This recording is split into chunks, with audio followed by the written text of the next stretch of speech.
Hey everyone, good morning. I have my coffee and we have the word, and we are going to get to it this morning before we hit the ground running and get ready for work. So, we are in the Good News Translation and we are in Leviticus, which is always one of those books I think that most people try to skip over, but we're going to read it. So today, Leviticus chapters 14 and 15, and we will get on with whatever God has in store for them.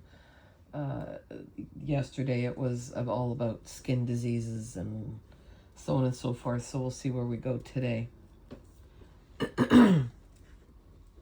So starting Leviticus chapter 14 verse 1 all the way through to the end of chapter 15.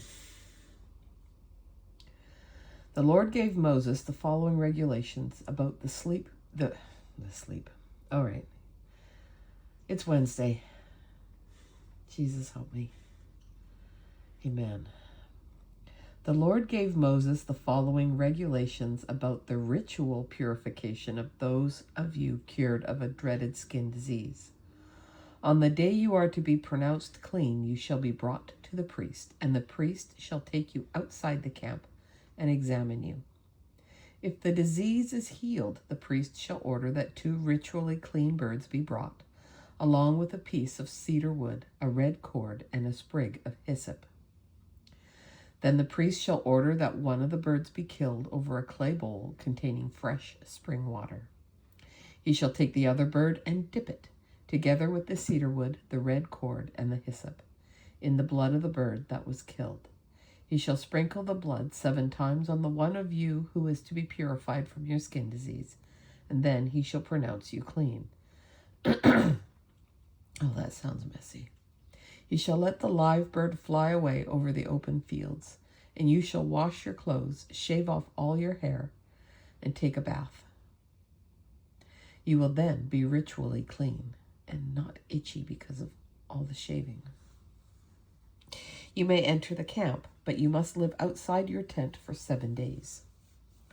On the 7th day you shall again shave your head, your beard, your eyebrows, and all the rest of the hair on your body, and you shall wash your clothes and take a bath, and then you will be ritually clean. On the 8th day you shall bring 2 male lambs and 1 female lamb a year old, that are without any defects, 5 pounds of flour mixed with olive oil, and 1/2 pint of olive oil. The priest shall take you and these offerings to the entrance of the tent of the Lord's presence, and then the priest shall take one of the male lambs, and together with the 1/2 pint of oil he shall offer it as a repayment offering. He shall present them as a special gift to the Lord for the priest. He shall kill the lamb in the holy place where the animals for the sin offerings and the burnt offerings are killed. He must do this because the repayment offering, like the sin offering, belongs to the priest and is very holy. The priest shall take some of the blood of the lamb and put it on the lobe of the right ear, on the thumb of the right hand, and on the big toe of the right foot of the one of you to be declared ritually clean. The priest shall take some of the olive oil and pour it in the palm of his own left hand, dip a finger of his right hand in it, and sprinkle some of it 7 times there in the Lord's presence. He shall take some of the oil that is in the palm of his hand and some of the blood of the lamb and put them on the lobe of the right ear, on the thumb of the right hand, and on the big toe of the right foot of the one of you to be declared ritually clean. He shall put the rest of the oil that is in the palm of his hand on your head, and in this way he shall perform the ritual of purification. Then the priest shall offer the sin offering and perform the ritual of purification. After that he shall kill the animal for the burnt offering and offer it with the grain offering on the altar. In this way the priest shall perform the ritual of purification, and you will be ritually clean. If you are poor and cannot afford any more, you shall bring for your purification only 1 male lamb as your repayment offering, a special gift to the Lord for the priest. And you shall bring only 2 pounds of flour mixed with olive oil for a grain offering, and 1/2 pint of olive oil. You shall also bring 2 doves or 2 pigeons, 1 for the sin offering and 1 for the burnt offering. On the 8th day of your purification you shall bring them to the priest at the entrance of the tent, And the priest shall take the lamb and the olive oil and present them as a special gift to the Lord for the priest. He shall kill the lamb and take some of the blood and put it on the lobe of your right ear and on the thumb of your right hand and on the big toe of your right foot. And the priest shall pour some of the oil into the palm of his own left hand, and with the finger of his right hand sprinkle some of it 7 times there in the Lord's presence. And he shall put some of the oil on the same places he put the blood, on the lobe of your right ear, on the thumb of your right hand, and on the big toe of your right foot. The rest of the oil that is in his palm he shall put on your head, and in this way perform the ritual of purification. Then he shall offer one of the doves or pigeons as the sin offering, and the other as the burnt offering with the grain offering. In this way the priest shall perform the ritual of purification. This is the law for those who have a dreaded skin disease, but who cannot afford the normal offerings required for his purification. The Lord gave Moses and Aaron the following regulations about houses affected by spreading mildew. These were to apply after the people of Israel entered the land of Canaan, which the Lord was going to give them as their possession.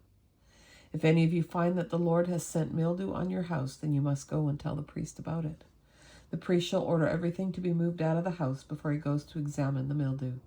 Otherwise, everything in the house will be declared unclean. Then he shall go to the house and examine the mildew.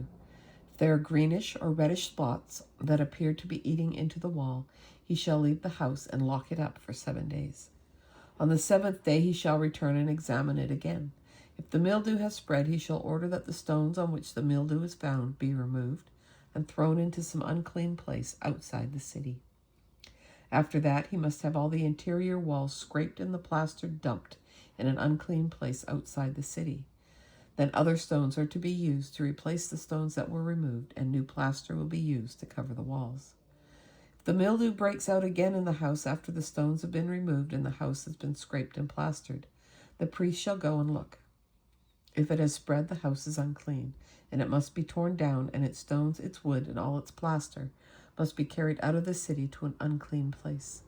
Any who enter the house while it is locked up will be unclean until evening, and any who lie down or eat in the house must wash their clothes. If when the priest comes to look and the mildew has not reappeared after the house has been replastered, he shall pronounce the house ritually clean because the mildew has been completely removed. To purify the house, he shall take 2 birds, some cedar wood, a red cord, and a sprig of hyssop, and he shall kill one of the birds over a clay bowl containing fresh spring water. Then he shall take the cedar wood, the hyssop, the red cord, and the live bird, and shall dip them in the blood of the bird that was killed, and in the fresh water, and he shall sprinkle the house 7 times. In this way he shall purify the house with the bird's blood, the fresh water, the live bird, the cedar wood, the hyssop, and the red cord. Then he shall let the live bird fly away outside the city over the open fields. In this way he shall perform the ritual of purification for the house, and it will be ritually clean. These are the laws about dreaded skin diseases, sores, boils, or inflammations, and about mildew in clothes or houses. These laws determine when something is unclean and when it is clean. The Lord gave Moses and Aaron the following regulations for the people of Israel. When any man has a discharge from his penis, the discharge is unclean, whether the penis runs with it or is stopped up by it. Any bed on which he sits or lies is unclean, and anyone who touches his bed or sits on anything the man has sat on must wash his clothes, take a bath, and he remains unclean until evening. Anyone who touches the man with the discharge must wash his clothes and take a bath, and he remains unclean until evening. If the man with the discharge spits on anyone who is ritually clean, that person must wash his clothes and take a bath, and he remains unclean until evening. Any saddle or seat on which the man with the discharge sits is unclean, and anyone who touches anything on which the man sat is unclean until evening. Anyone who carries anything on which the man sat must wash his clothes, take a bath, and remains unclean until evening. If a man who has discharge touches one of you without first having washed his hands, you must wash your clothes, take a bath, and you remain unclean until evening. Any clay pot that the man touches must be broken, and any wooden bowl that he touches must be washed. After the man is cured of his discharge, he must wait 7 days and then wash his clothes, take a bath in fresh spring water, and he will be ritually clean. On the 8th day he shall take 2 doves or 2 pigeons to the entrance of the tent of the Lord's presence and give them to the priest. And the priest shall offer one of them as a sin offering, and the other as a burnt offering, and in this way he will perform the ritual of purification for the man. When a man has an emission of semen, he must bathe his whole body, and he remains unclean until evening.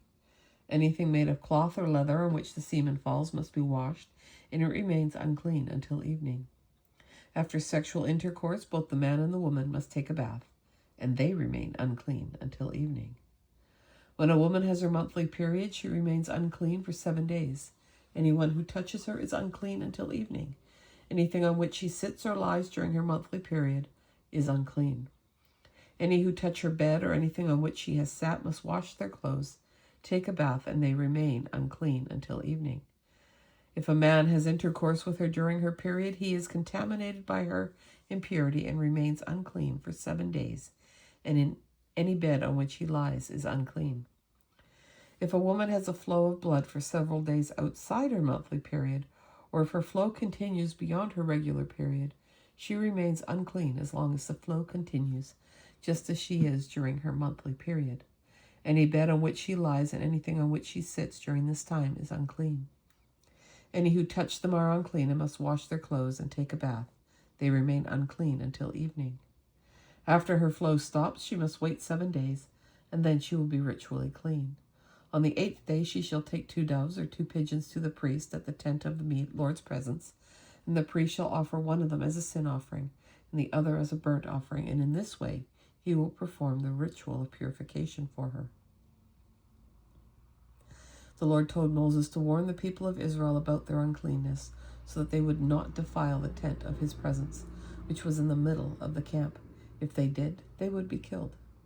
These are the regulations about a man who has a discharge or an emission of semen, a woman during her monthly period, or a man who has sexual intercourse with a woman who is ritually unclean. That doesn't give them a whole lot of wiggle room, does it? Anyways, that is our reading for February 17, 2026.